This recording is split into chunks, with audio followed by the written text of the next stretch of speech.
Day one of getting down to 10% body fat and getting started is always the hardest part. Day one is going to be very difficult, especially for me because I'm coming off a period where I haven't really been tracking my food for the last few months, and even my training has been like all over the place. It's just been absolutely sporadic. Definitely not going or training as much as I normally would. So this is gonna be tough. So will I be able to go ahead and do all of the tasks that I need to get done today? Let's get the day started and let's find out.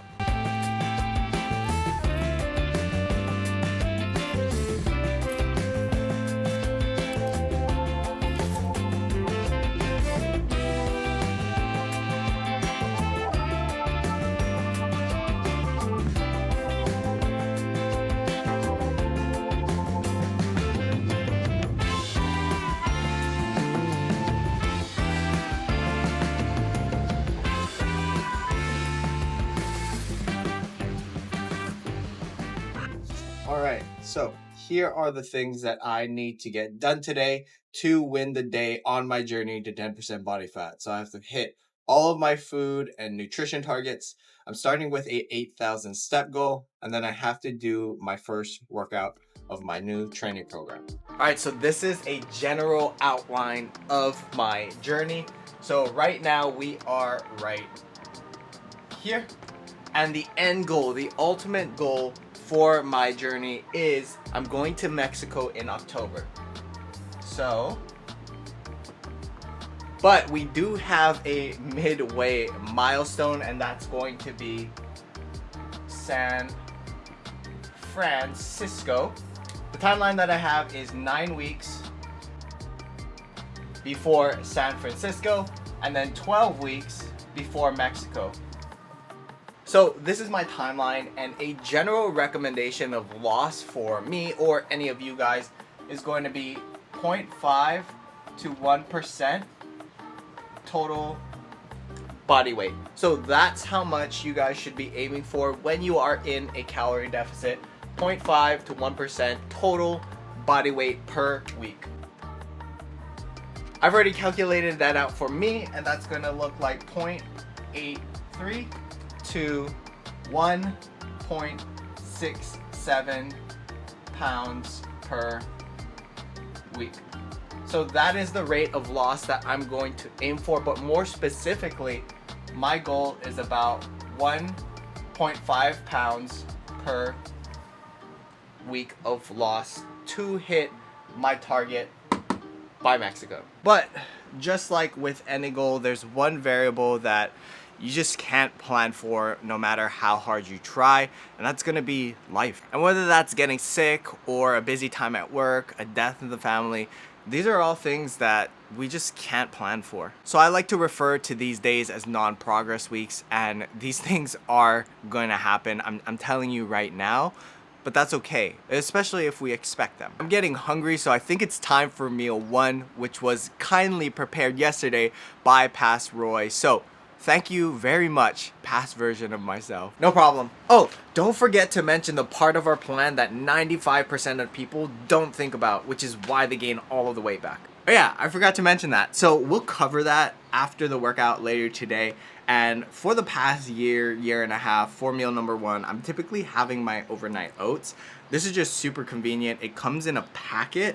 And I just like to add an extra serving of oats to it, but it's 30 grams of protein.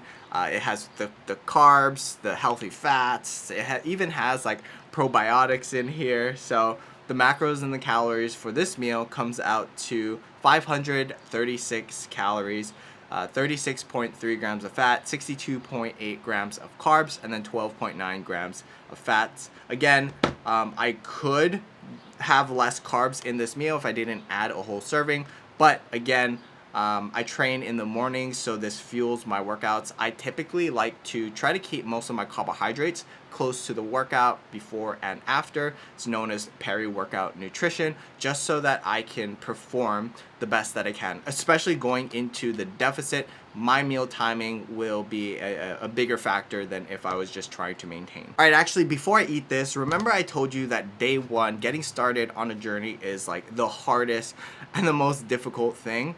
Well, I have a hack for you guys, and this is going to be an absolute game changer. So I actually already know exactly what I'll be eating today, the types of foods, the amounts of foods, and I've pre-logged everything because I already know what's in the fridge. So last night in my Cronometer app, I planned out my entire day of eating, and this is a game changer because you don't have to use up all of that willpower and making these adjustments and decisions on the fly.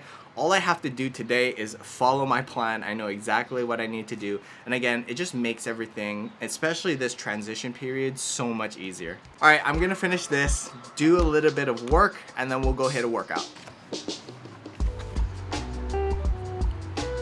Like, this is the thing that is life-changing right here. Like, the inner work that we do in our mind is really what sparks growth for the rest of our lives, right? So amazing job. And even on the physical side of things, right, we've finally started to drop weight and really understanding, like, everyone else, like, they don't have the same goals as us, right? Like, and it really makes me happy for you to you know, prioritize what you want to accomplish in your life, but still going out to do the camping, right? And not isolating yourself, because your social relationships, like, that's all a part of health, right? It's not just like your nutrition and training. Again, it's the mentality of things. It's your social circles, it's your relationships, like, it's everything. And what you might see is that you will just drop all of a sudden. So when we are overstressed, when we are not sleeping well, when we have all of these other things going on, our body is holding on to more water weight, right?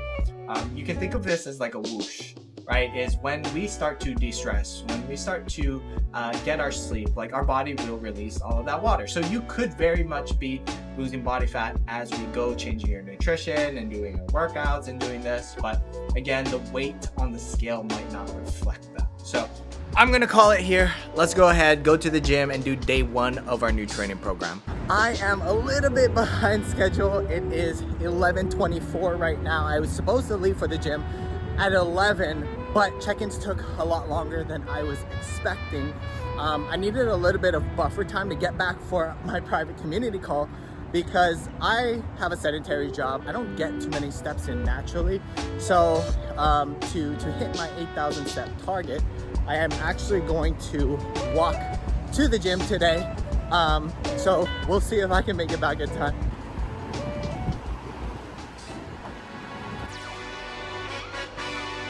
Hey, yeah, let's see how you do under pressure. Oh, yeah, I've been wanting this shit forever. I've been in the field with whatever they throw at me. Brush it off, pick myself up, moving on to the better. Okay, hey, yeah, ain't no errors, baby, it's a new era. I wake up early, feeling rich like I'm Kesha. I get to the paper, boy. Extra, extra. Fuck with me, you know that I got it. Come with me, let's take a trip to the islands. We up on the jet, we'll do more than just fly on it. Stand on that hill, you gon' die on it. Boom, boom. Baby, I'm not one of them, you should try on it. Miss me with all that, I'm on it and next. Fuck this up, I send you back to your ex. But good luck with that, this is big as it gets. Hey, let's see how you do under pressure. Let's see how you do under pressure. Give them a name to remember. So I have one more exercise, but I went outside because we have a problem.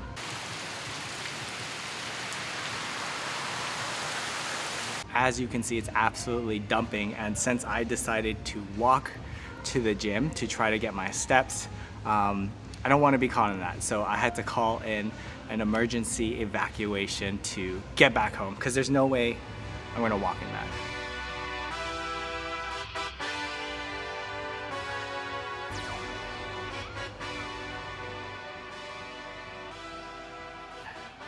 Alright, so that's a wrap, and I didn't film too much just because I wasn't sure what you guys wanted in this full day of eating or day 1. So if you do want more content or training or gym content, let me know in the comments, because again, I'm new to all of this, so whatever you guys would want to see more of, I'm down for that.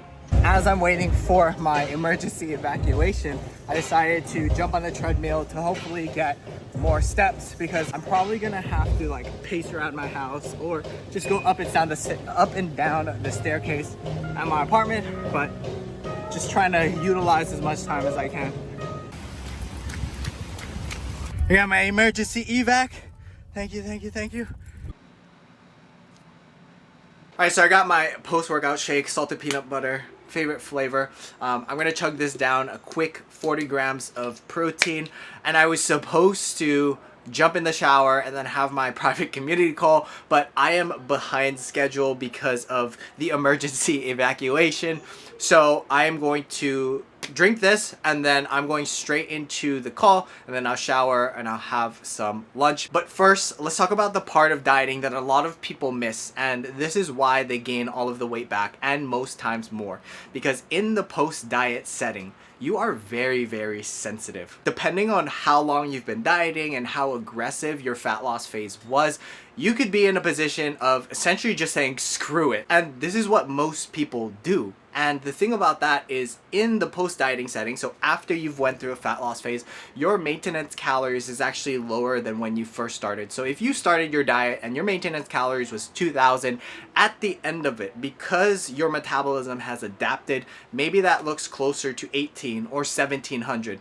That means if you push up your food higher, you are going to be putting on excessive body fat, which we don't want. And on top of that, your body does not want to be lean and toned. It wants to be healthy, right? And it actually has some defense mechanisms to protect you from getting that lean and to essentially just make sure you're surviving. One of those things is actually putting on fat cells, so you can increase the number of fat cells that you have.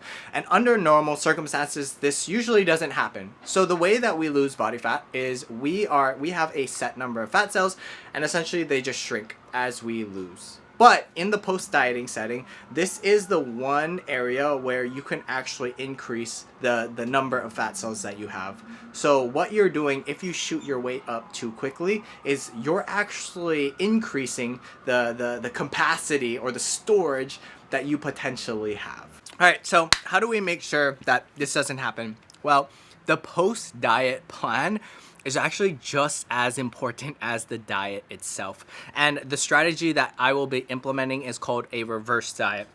And essentially, you can think about that as a way to slowly increase your maintenance calories while minimizing the amount of body fat that you put on. Because we don't want to just be living in this place where we have to maintain our body weight at very low calories. We want to be able to slowly creep that up. So that is what a reverse diet will do. And what that actually looks like is just slowly increasing your calories week by week. So this is just an example, but essentially what it would look like is 1 week, maybe we're eating 1,900 and then 2,000 and then 2,100 and then 2,200, and you could actually still be losing body fat while you're increasing your calories. You know, it's not defying the law of thermodynamics. What is actually happening is as you creep food up, your body will positively or can positively respond to that. So you'll start fidgeting a little bit more. You'll be running a little bit hotter. You're increasing your protein, so that's going to affect. I got Hazel right here, so that's gonna affect the thermic effect of food. So there are things that are happening in the back, and that's kind of what's happening there. But I will say this, you are probably going to, in most cases, be gaining weight, but you should expect that. And that's okay. Gaining a little bit of weight in the post-dieting setting, like that's going to happen as you're replenishing your glycogen and your fluids and all of that. But it's just, we don't want to overshoot and just say, screw it, right? And that's what an intentional reverse diet will do for us. Say hello. We have wrapped up our community call and we have completed 1 out of the 3 tasks that we need to get done today. As far as steps, I am at 5,823 steps. Will I make my 8,000 goal? I think so. I might just have to, again, kind of just pace around or walk up and down on my floor, whatever it is, but it's getting done. So I'm going to take a shower and then I'm going to have some lunch. So we have lunch, and this is just a pasta that's made out of cottage cheese, marinara. There's some chicken sausage in here. And then I get these chicken skewer things from Costco, which I absolutely love. They're pre-cooked chicken already. Just a really easy way to add a little bit of protein to your meal. So this is gonna be my lunch, and then after this, I still have to finish up a little bit of work, and then I have to finish off the steps for the day. And then we'll get into dinner, and that will be it. So I will see you guys after I eat this. We are going to need to make adjustments and get more specific on things because we're gonna plateau. Like that's the name of the game. That is going to happen.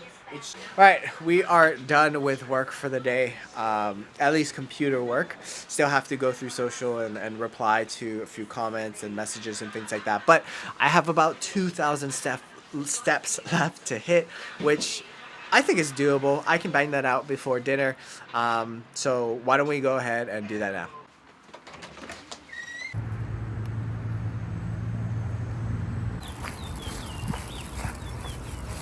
We are at 7,246 steps. So I thought I'm just going to walk around the parking lot until I hit the 8,000 step goal. So that is what we'll be doing now. Actually, the security guard was starting to give me weird looks. Probably like, what is that guy doing in the building?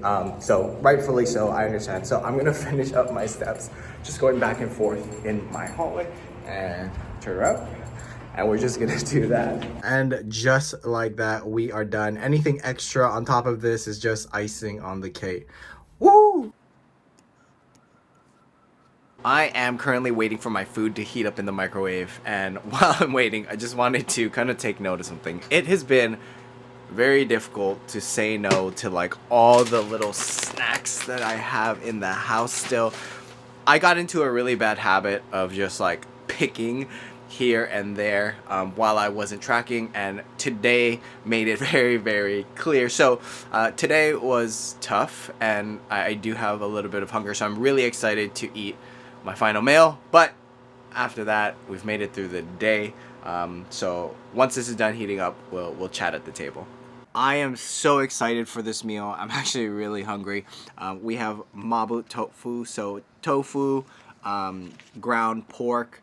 I have 100 grams of white rice and 150 grams of eggplant. I was actually gonna do 50 eggplant with more rice, but again, I'm a little bit more hungry, so I want to stretch my macros as much as I can, so I did more eggplant and a little bit less rice. I'm fine with that. So end of day macros, we are at 176.8 grams of protein, 204.3 carb, and 44.7 fat. It's as simple as that. So I'm gonna call it a day. I'm gonna finish this off, and I like to keep things, again, nice and simple. If I want something sweet, I'll have a diet soda, or if I had the calories or the macros for it, maybe I would have some like frozen berries, honey, and whipped cream. But that's it for today. I'm gonna finish this up and then prep for tomorrow, and then I'm gonna go ahead and go to bed. I hope you enjoyed the video, and I hope you learned something, or maybe you feel inspired to join in. I would love to have you.